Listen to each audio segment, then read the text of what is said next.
Hello friends, રેસીપીમાં તો આજે આપણે ફરાળી ખીચડી એટલે કે સાબુદાણાની ફરાળી ખીચડી બનાવવાનું છે. એકદમ છૂટી અને 5 થી 7 મિનિટમાં બની જતી ફરાળી ખીચડી છે. અને મારી ચેનલમાં નવા હોય તો જલ્દી મારી ચેનલને સબસ્ક્રાઈબ કરી લેજો, એટલે આવી સરસ રેસીપી તમે પણ બનાવી શકો છો. તો તમે જોઈ રહ્યા છો મેં કેવી સરસ એવી ખીચડીનો વઘાર કર્યો છે. અને બટેકા મેં પહેલેથી બાફીને જ રાખ્યા હતા અને સાબુદાણા પણ પલાળીને રાખ્યા હતા. અને ફૂલ વિડીયો હું જલ્દી અપલોડ કરવાની છું. રેસીપી સારી લાગે તો કમેન્ટ કરશો તો હું ફૂલ વિડીયો પણ અપલોડ કરવાની છું. તો આ રીતે આપણે ખીચડી સાબુદાણાની વઘારી છે અને એમાં સ્વાદ અનુસાર મીઠું ને બારીક ચોપ કરેલા ટામેટા અને સાબુદાણા એડ કર્યું છે, લીંબુ અને ખાંડ પણ એડ કર્યા છે, એટલે એકદમ ચટાકેદાર એવી સાબુદાણાની ખીચડી બનવાની છે.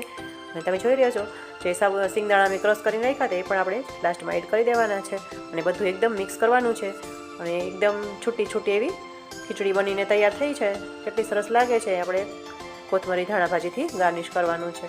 અને એકદમ સરસ એવી ખીચડી થઈ છે. લાસ્ટમાં મોટા દાણા પણ રાખ્યા છે અને એ પણ આ રીતે સર્વ કર્યા છે. સરસ એવી ટેસ્ટી ખીચડી બની છે. કેવી બની છે ખીચડી મને કમેન્ટ કરીને જરૂરથી જણાવજો. Thank you for watching.